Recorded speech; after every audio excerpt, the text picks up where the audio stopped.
going on, everyone, and welcome to the Deep Rooted Podcast, sponsored by Midnight Entertainment, executive produced by Hustle Vision Entertainment. This is your host, Dominic Powell. I want to introduce my co-host with me for a second. To the right of me, we have Ornella. Hi everyone, it's good to be here today. I hope that you enjoyed our first episode. We're definitely excited about talking about more topics and having some fun, bringing up some controversies. So, yeah, let's do it. To the right of her, we have my little sister Aisha. Hi everyone, it's Aisha. I'm glad to be here today and, can't wait for this random drawing so we can find out what we're going to be talking about. And to the far right, we have Marquise, my brother. What's going on, my people? It's your boy, Marquise, AKA YC _610 on Instagram. Marquise YC Irvin on Facebook. Follow me. Any questions, comments you got on our podcast, put them below in the comments. Link's going to be in the description. You already know. All right, ladies, if one of you would like to pick our topic for today. Okay, let's do this. Here we go.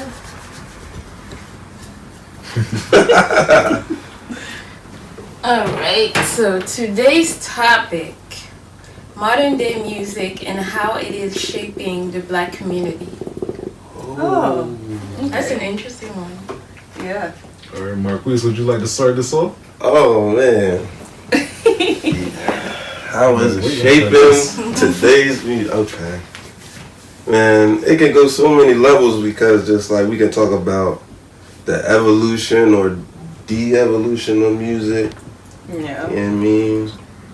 The evolution, because we got what they call mumble rap now. Mm-hmm. That's like a thing. That's really a thing now. So these bubblegum rappers. yeah, but I mean, even before that, just like when we was growing up, like our modern day music, that was like, what was that? The introduction of gangster rap, pretty much, right? Yeah. Like the '90s, Well, like the early '90s and stuff.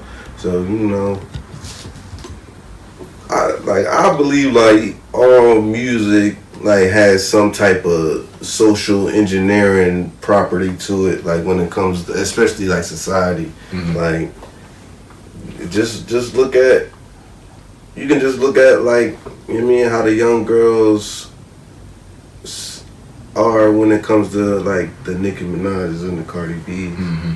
Like I seen, like I don't know if everybody's seen it, like, but like when Nicki Minaj hit the scene, like there was like a paradigm shift, like in the way that women like conducted themselves. Everyone wanted to be a Barbie, and they wanted to be on the same wave that she was on. So, but that was the thing, like no smoke to Nicki, but before her, you already had Lil' Kim. That paved the way for the Nicki Minaj. Yeah. So, But when the Nicki wave hit, it was just like way more girls getting it was color more like wigs. a tsunami than a wave. Yeah, it was some crazy, like every girl getting colored wigs or getting some type of colored hair coloring,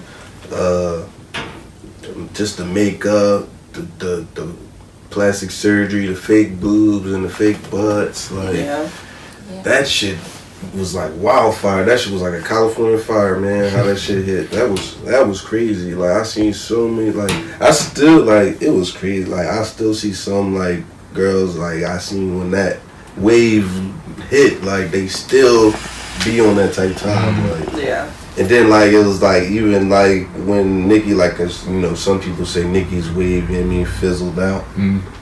But they came with another Cardi B wave right over that joint. So like just even from that aspect of just how like females are like when it comes to the music, and then like even just the men's perspective, like we went from hip hop, more so like EPMD, Public Enemy, stuff like that, like more like conscious rap. That's why I call that more so hip hop. You had your battle rap with it also, but it wasn't like But it wasn't like how battle rap is today. Yeah, like I'ma shoot you in the face and do all this crazy stuff to your mom. It was all about who was the better rapper. Yeah, like like battle rap still got the bars and stuff in it, like that. Like I will always love battle rap just cause like just the raw talent of those guys, and then just the bars and just the imagination. Yeah, it's really like a sport, like.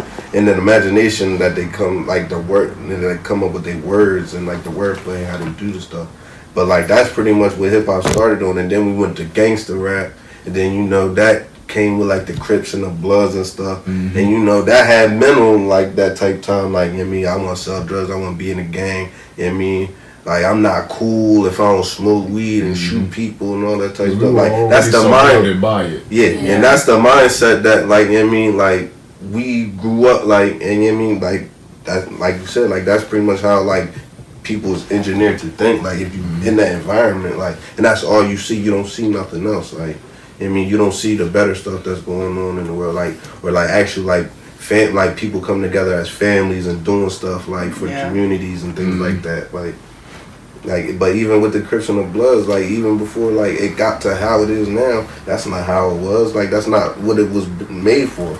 Like so, we even go to that, and then the evolution of it. Yeah, and then we went from that to like, then rap like went to this crazy like weird kind of like homo era. Like I call it the homo era. I don't know. I call it, man. It was just like a state of confusion from like I want to say like 04 to like 08, 09. It was just like. Rap was just fucked up. Like you had fucking Cameron wearing big ass diamonds and pink t-shirts and shit. Everybody was wearing fucking like 5X, 6X t-shirts. Like you like 5'4". Like so the fucking t-shirt is like down to your knees, and then you got like a size 38 waist jeans on. Baggy jeans and everything. Like it was free. Like yo. I used to look at pictures, like I still can look at pictures of myself. Like you can too on Facebook. Like go back about 15, 20 years. But like and see how we used to dress. Like yo, why do we used to dress like that? That was that era though. But now you have guys like wearing jeans so tight that like, you know. But the crazy thing is just the influence of the music. And you watch the music videos, like even that back then, like when we was watching the music videos, that's how the dudes was dressing. Like, and those was the dudes we wanted to look up to. Cause like like I said, like when you in the hood, like or you're in like where you're raised, like if you don't have you don't have a lot of positive role models to look up to, you gonna look at the superficial shit, the dude with the shiny jewels and stuff, the dude with the nice car, the dude with the money, the dude on the TV, flossing with all the ladies and stuff in the music video in the mansion that he don't even know, but you don't know that. Like it's crazy. Like it's just like you know. Alright, so what do you ladies think about like the evolution of hip hop, how it started off and where it is today? Well, I grew up in Cameroon, so I don't know a whole lot about music here and how it was before. I came here in 2011, which was like enough time to learn, you know, and integrate the culture, but from what I've been able to see, and you were talking about the Lil Kim era, which I know nothing about because I wasn't there during that time. But Lil Kim was hot though. But as far as Nicki, I can definitely see what you mean by like the way, like the colorful wigs and like the plastic surgery and all that. And I definitely agree, like music really influences communities, like all across, even like the white kids, you know, they be trying to do like the same, you know, whatever is trendy, whatever is hot. Do you see this new thing with like the little like white kids wearing like do-rags and stuff, like silkies? Yeah. And they doing like wave checks and stuff. Yeah. Really? That's a trend now. It's definitely a trend now. Yeah. So it like music does influence our cultures. And the most, I think that the worst part about it is that our young people are picking up on it and running with it basically. So you can't, well, not that you can, but it's really hard for parents or like for everybody else to teach them what's right when they see what's cool, what's trendy, and that everybody is doing that same thing. So why would they listen to you? You're just an old head, you know? Yeah. So That I would say that is the biggest challenge moving forward. Cool. They want to be doing what their peers is doing. Exactly. If you're not doing it, you get ostracized for it. Keeping up with the Joneses, as we call it. Yeah. I mean, okay. So, for me, like the way that I feel that it's impacting the community, you know, it's a lot of rappers, you know, I feel that are out here that rap about a lot of stuff that they don't do. So, you know, when you're rapping about stuff that you don't do and you have young kids listening to it, they think that it's cool to try to do. It's a lot of them. It is. And also, like, it used to be a lot of music, you know, back in the day where it was actually talking about, you know, people actually having wives and, you know, stuff like that. Now it's like some of the music is degrading to women, and it also like kind of pushes for like you to have a side joint instead of you don't even have songs like love songs. Yeah, it's not. Like the most popular songs right now is Bust Down Tatiana and I don't even want to get on Cardi B because I just don't listen to her at all. Like that's like, you know, that paradigm shift that the culture took. Yeah. Like of course you have like you do have some artists out here that is still doing the love song, still following the trends. Of course, you have the older generations. Yeah, but they don't get that much respect. But even with that, it's just like whoever is controlling the music shit is just like, I want to hear shoot, shoot, bang, bang, booty shaking. I mean, let's talk about how iced out I am. I make all this money and I flip all this coke, and that's all I want to hear. I don't want to hear about, I mean, you uplifting your family. I don't want to hear about, I mean, you telling us all the wrongs and that's going on in the world, how we need to fix the world. I don't want to hear none of that shit. Yeah, I feel like that's like how it's set up. Like, yeah, I don't want to hear nothing about positivity, uplifting, and the ascension, like, or ascending, or raising the frequency of your people, like, or just the mindset of people. Like, it's just like we want to keep y'all in like this dumbed down, violent frequency. Like, this shit is it's crazy. The lower you keep with people, the more they can't see what's going on. Exactly. And then it probably changes like other people's perception of us, because you know some people like they don't try to look at you for who you really are. They'll look at you like for the things that you do, for what you wear, and for music that you listen to. Some white people could probably be like, you know what, this is that thug music, and if you're listening to it, you're a thug. You know, that's why they say perception is reality. Yeah, because that's just how the world is created. Like, that's pretty much how it's been built around us now. Like, it's not like it's few people that actually like sit down and like have a conversation and try to get to know you. Like, I see it all the time, like, even when I'm walking, like, people are, like, standoffish. Like, a lot of people are standoffish with me because, like, one, they say, I always look angry, which I don't know what the hell that's supposed to mean. I'm just a nonchalant person. Like, I always look angry, like, I'm big, I look aggressive, or, like, what's the other word I'm looking for? Intimidating. First off, if you black, you all of those. Yeah, like, that's true. They don't even care. Perceived as all of those. Yeah, like, and they're like, man, you always look like there's something wrong with you. I'm like, oh, like, you just got your face around. I'm like, yo, it's bright as hell outside. Like, why the hell? I'm squinting. Like, this is crazy. Sun in your eyes, you can't really see. Of course, like, you know, it's been windy for the past couple of days, so you got the wet tears coming out. Yeah, and then it's like, you don't even know me until you have a conversation, and they're like, oh, you know what, like, you're like the sweetest person I ever met in my life. I'm like, what the hell was I before that? Like, what was I supposed to be? Like, some kind of monster or something? Because you watch TV and all you see black people doing, and like, I swear to God, like, it's like the only perception that most people have with black people is like what they see on like The Wire or Love and Hip Hop or some shit. Like, yeah. Yeah, that's very true. So, we're talking about R&B songs also, like the love songs. We do got a few, like I was saying earlier, we do got a few artists that's still pushing it and everything, though they aren't being promoted a lot, simply because when it comes to the industry, whatever is hot is being promoted the most. That's what whatever they want. Yeah. Yeah. Whatever they consider hot or trending. they'll push certain songs. Like, I feel like, especially these mumble rappers, it's a lot of them. They'll put them more on the radio. Mm-hmm. You very rarely hear like J. Cole on the radio, and he's one of the most like respected people in the industry. And like for him to be a very conscious rapper, you know, he can do all kinds of rap, and you know, he even sings and stuff sometimes too. But I just feel like he's not pushed as much because he's not with the mainstream agenda. That's very true. J. Cole. Yeah. He refuses to conform to that. He's definitely top 5 out right now.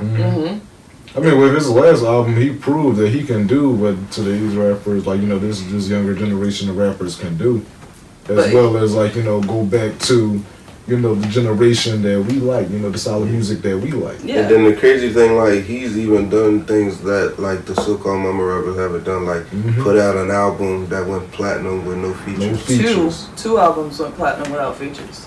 He's a very versatile artist. He's very talented. This man is a genius. Yes.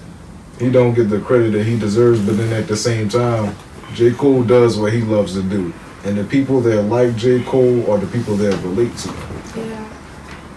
That's the thing now, like with these generational mumble rappers, that's what these younger generations are flocking to. Yeah, that's... You don't have to be able to spit bars to be able to make a hot song. You just have to have a beat and a catchy hook. Yeah, you need a beat, catchy hook. You can talk about... And have people twerking. Talk about how high you are.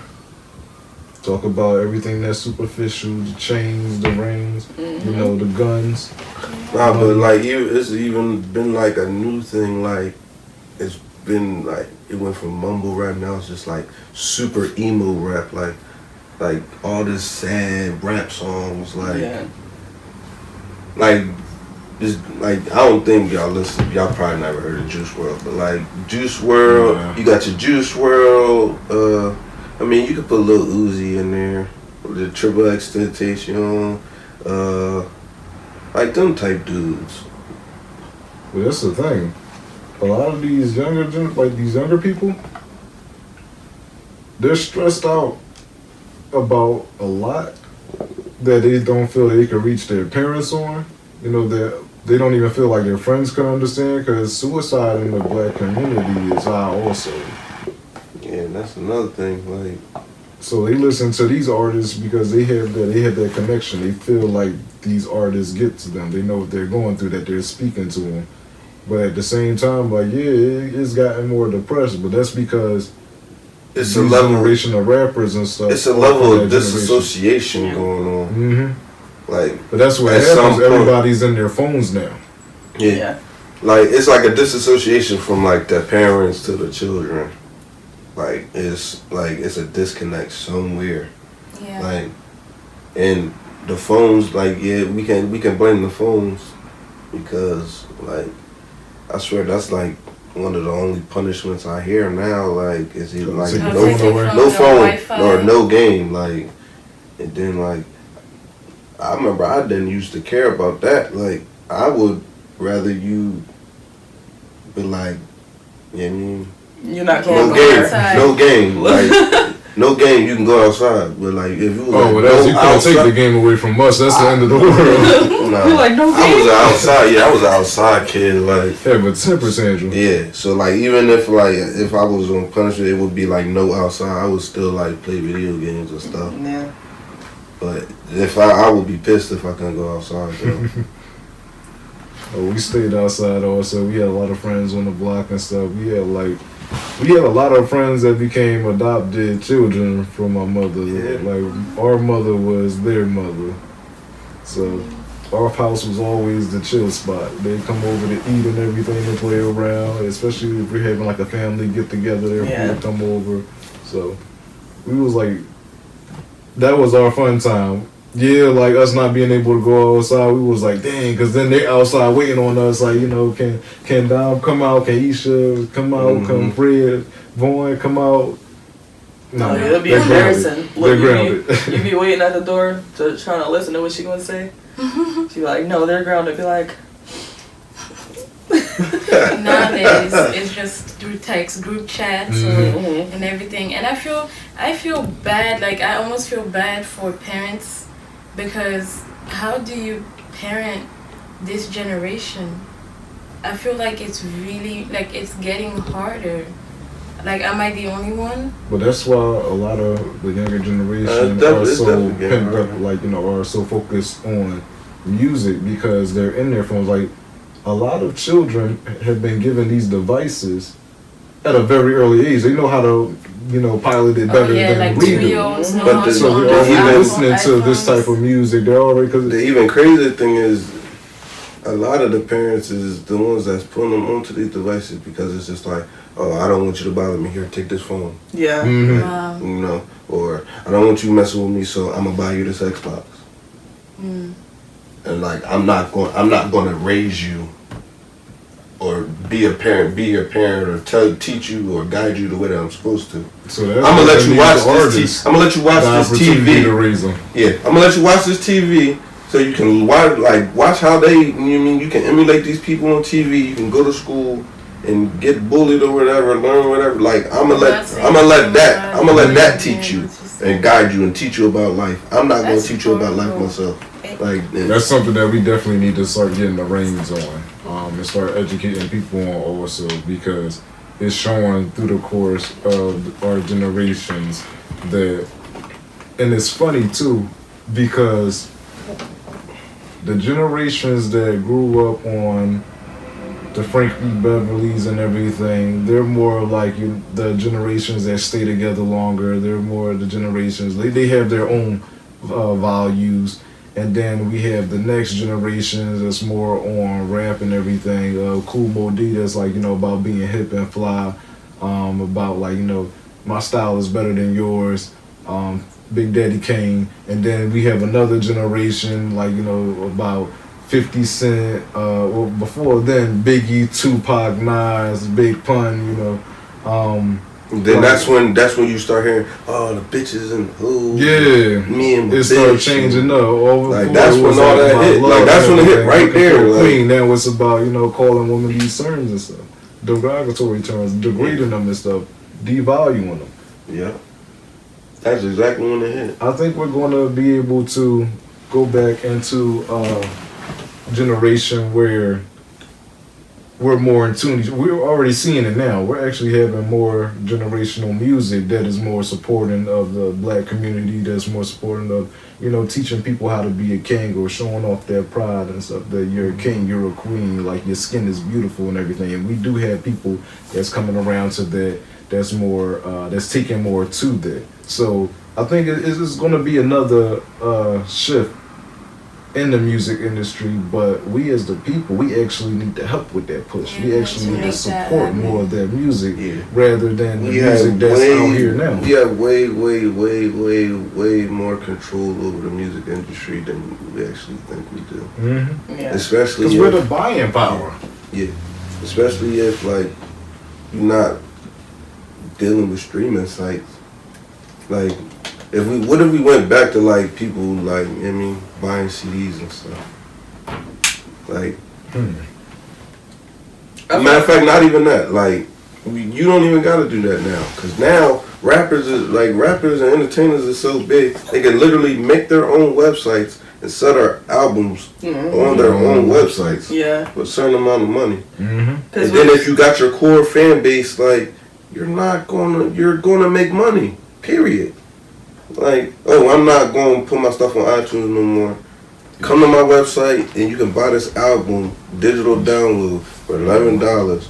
Like, or we can send you, we send you a hard copy for $12 or whatever. Like, if all the rappers did it like that, like, there would be no iTunes, Spotify, Tidal, there wouldn't be none of that. I agree. And then, like, they wouldn't be getting jerked, like, people would be getting jerked during the streams. Like, one time I looked at how much you get for streams. It's like literally like pennies on the dollar. Like, you get 1 million streams, it's like you get like $3,000 or something like that. It's like $3,500 It'd be better for 1 million streams. Having your own masters and everything. Like, what the hell?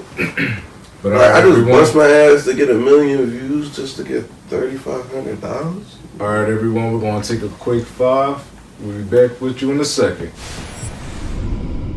Visit the Midnight Entertainment store on teespring.com. Take advantage of our sale on all new merchandise from smartphone cases to brand new Deep Rooted Podcast apparel and accessories, even pillows. Thanks for watching. Please continue staying tuned in to the next segment. Subscribe to the channel below, hit the bell notifications, and stay in tune to every new update on Midnight Entertainment and Deep Rooted Podcast content. Thank you.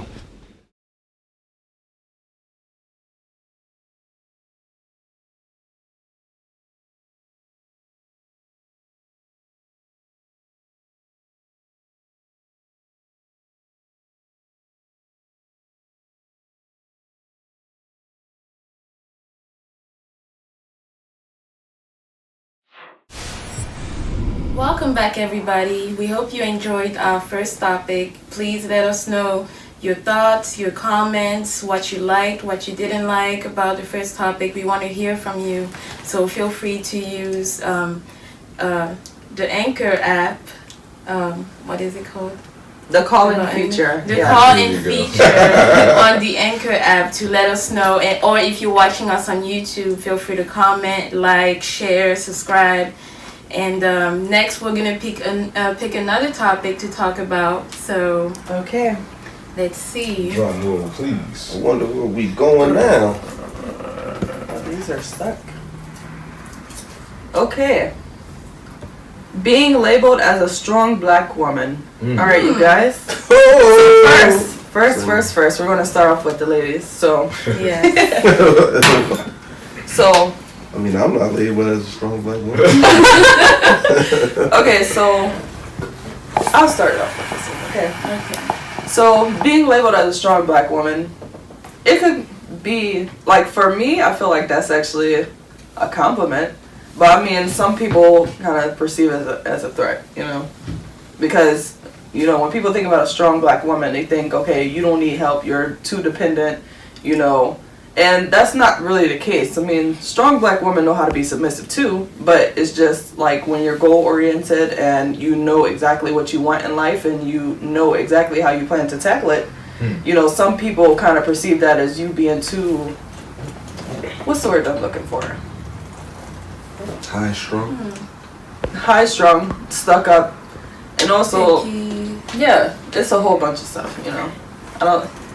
I feel like and I feel like picky is really the wrong word, because you should be picky about just about everything and anything in your life if you want some it's your life. Yeah, exactly. And nobody can tell You're too picky. Tell you what to like. Basically, it's you, and you have to be able to do that. As far as being labeled as what is it? A strong black woman. A strong black woman. I feel like that's a compliment. I was raised by a very strong black woman, and that's why I myself I identify as a strong black woman.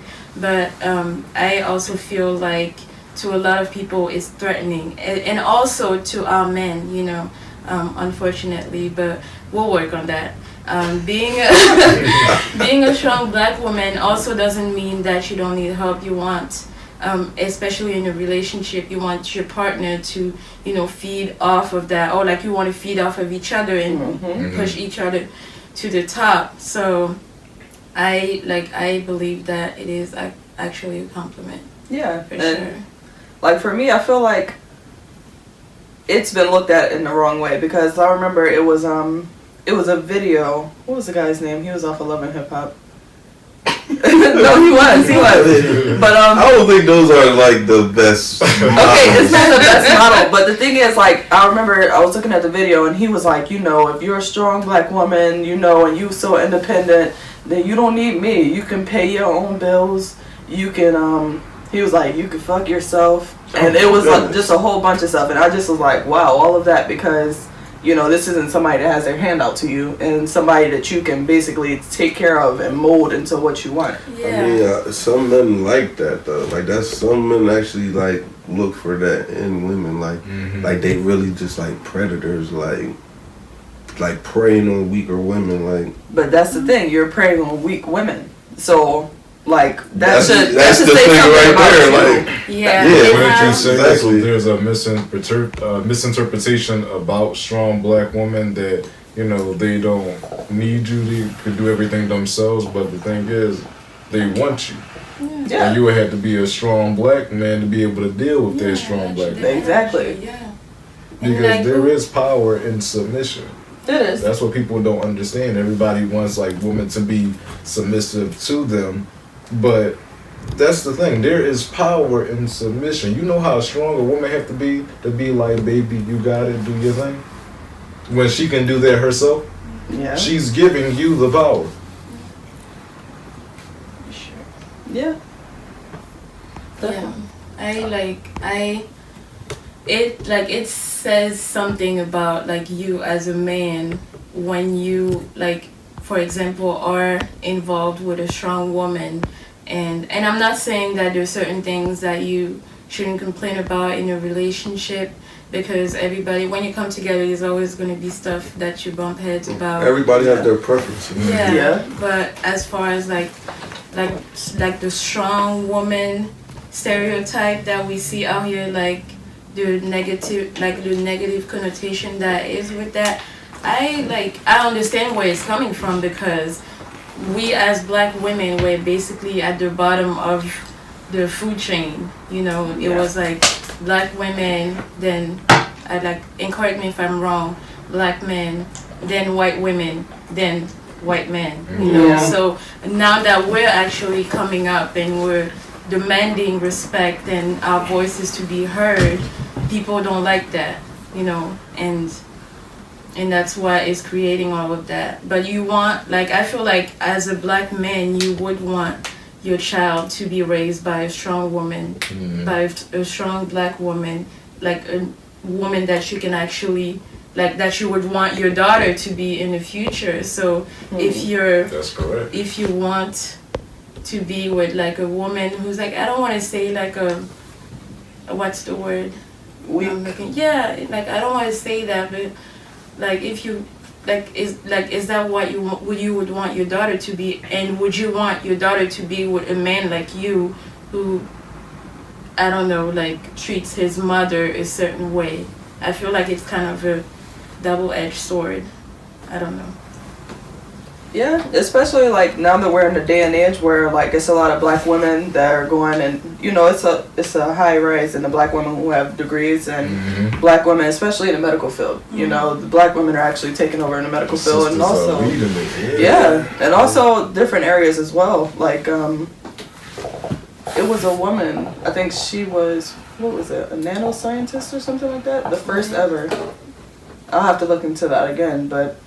Yeah, like, engineering for sure. I have a friend. No, yeah, she's like I call her my cousin because we're all Cameroonians.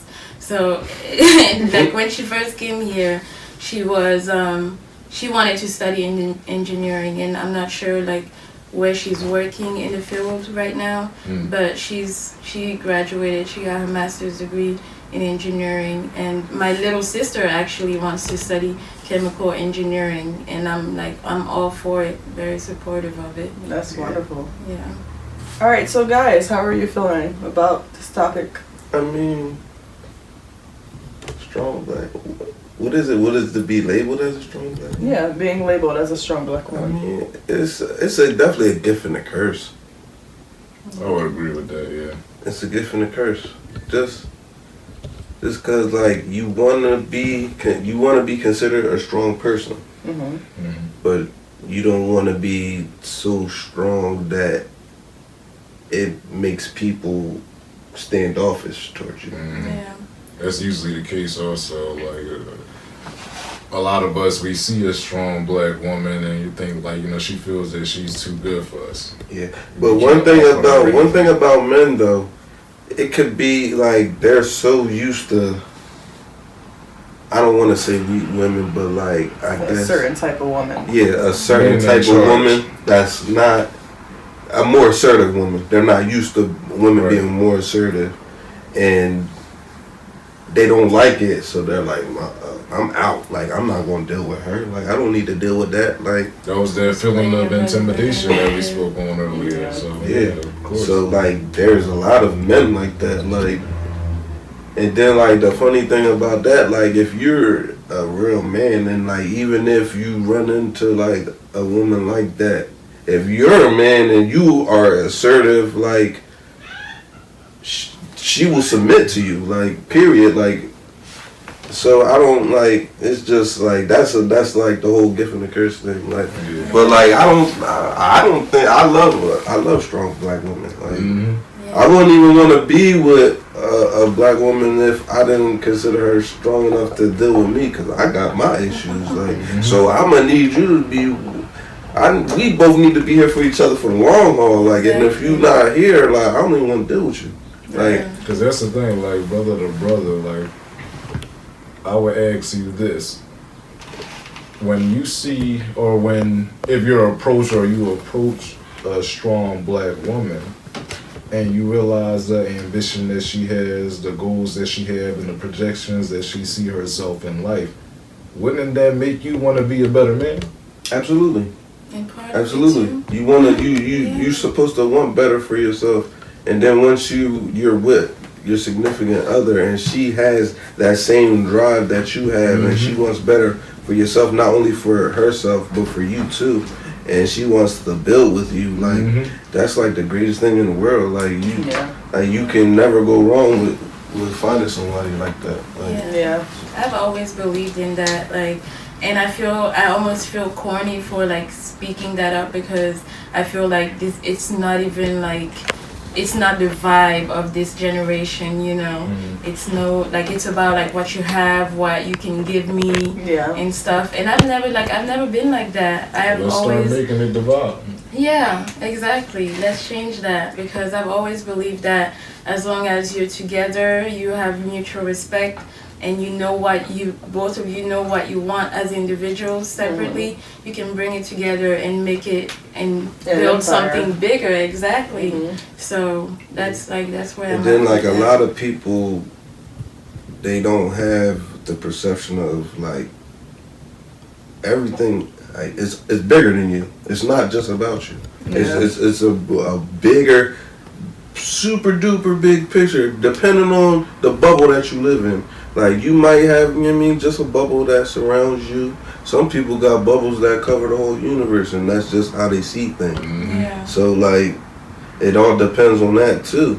And then just your willingness to want to expand your mindset when it comes to things, especially in relationships, especially when dealing with strong black women, because you might be so used to doing, you know what I mean, doing your routine or doing what you do, you know what I mean, with the women that you've been with before, and then you run into her, and then you try to be on the same type time, and she be like, oh hell no, we not doing that. You gonna be like, like, oh, I'm out of here. Like, that might be your first thought. Like, oh, I'm out of here. I'm not dealing with that. Like, she just told me no. Like, she trying to change me. But like, in reality, it's not even her trying to change you. She just want better for you, and she just peeped that you want some nut shit. Yeah, I agree with that. If you look at a lot of movies that are out now, they're centered around strong black women, and you see like literally in these movies, there's these alpha males, these strong black men and stuff that are used to having things their way. And the second they get introduced to they're either super duper ridiculously like aggressive alpha males, or they're bitches. Yeah, definitely. But that's the thing. As soon as they get introduced to this strong black woman, two things either happen. It messes up what they do, or they end up falling for her. Because that's something they never had before, and she introduced a lot to them that they never experienced. So that's like that. You're like opening their eyes to a whole new world. Whether you're gonna crumble under that, or whether you're gonna continue to pursue that and have a healthy relationship, like, you know, to have a better life. At the end of the day, it's all up to you, man. Yeah, like, how you conduct yourself in your relationship with your significant other. Like, I remember, like, even, like, somebody was talking about, like, gifts and, like, buying stuff for your significant others. Mm-hmm. Like, why would you do that? Like, why not? First of all, it's all how you conduct yourself in the relationship with your significant other. Like, if you conduct yourself in a manner where I feel as though me showing genuine love for you, I'm going to buy you a gift and I don't want nothing in return. That's just how I feel. Like, that's just the way that's how you conduct yourself. But if you want some nut shit and, like, you know what I mean, you always, you know what I mean, texting other dudes and you be out at the club every weekend and stuff, like, you might ask me for $20. I'm like, go ask homeboy that you were just at the club with. Like, that's just how shit is. It all how you conduct yourself. Yeah. And then, like, another thing is, like, I would, like, it's like you can't ask somebody, like, why would you buy a gift for their significant? Like, first of all, how they conduct themselves in a relationship is not your business. Yeah. I'm definitely right about that. But that's one thing we need to stop doing also, living our relationships by other people's standards. Yeah, those like relationship goals that they have, and like it's like basically painting like a pretty picture, but the heavy work, everything that goes into it is not acknowledged. It takes a lot more than like nice pictures and Gucci bags to make a healthy, strong relationship that can withstand this test of time, you know. And that's what people don't understand. Like, and we really have to change that, because I believe in the institution of marriage, but I don't know if this generation does, you know, because people want what they want. Marriage, as we see it right now, well, as they have it, is set up, is a business. Mm-hmm. It's the merging of two corporations. Like, yeah, basically. Like, say if, like, you know what I mean, it's me and then my significant other, it'd be, I mean, the Wills Corporation and this corporation are merging, and we're gonna, you know what I mean, now we're gonna do business together, whatever we do, like, I mean, and that's why, like, divorce is like one of the, like, like, marriage is like one of the biggest monetizing businesses in the U.S. right now. Like, and right behind it is like the divorce. Like, all that goes under the marriage umbrella. Marriage, divorce, counseling, children, like, all that stuff. Like, they make so much money off of that shit. Like, but I do feel like for me, marriage is still secret, you know. Yeah, it's definitely secret. You know, for me, it's a lot more to that, because when you're having children with someone, number one, what if I get sick and, you know, I need someone to make medical decisions for me? You know, if you're not married to someone, they're going to go to your parents. They're not going to go to your boyfriend or your girlfriend. Yeah, and when it's time to divide up your assets to your children, like, they're not going to be like, okay, well, this was her boyfriend. What do you think about it? They're going to go outside of that, or they're going to give it away to someone else. And for me, most of the time they give it to your next of kin if you don't have anybody, like, set up. Yeah. But no, but I mean, like, when I talk about marriage, I don't mean like just the titles, because you can have all the titles you want and your relationship can still be trash. Yeah. You know, so I mean, like, real commitment, real wanting to, like, be together, make it work, and being about like your goals and about each other, about uplifting each other. That's what I mean, like, by marriage. And that to me is worth more than just a piece of paper. Yeah. You know. Because that's all it really is now, is a piece of paper, just documentation. Or before, when it came to marriage, there was more like a spiritual thing. It was more like a sacred thing, a sacred act. It's two parties, it's two spirits joining together to become one. It's two entities. Back in the ancient times, you couldn't even, like, first, the father would marry their daughter off, would give their daughter off. Yeah. And then not only that, like, they had to be a virgin. Like, they had to be, I mean, like, they couldn't have had sex, because that was how the contract was made between the two families. Like, when they consummated during the marriage, that's how the two families became one. And the dowry is also big, especially back home in Cameroon, and like in many parts of Africa. Like, you have to the man whoever is coming to marry the daughter has to like have like 10 goats or like this amount of like spend this amount of money. So it's basically like a business transaction. I give you all of this and you give me the woman. Okay. Yeah. That's like this is what you're sacrificing. Yeah. To get.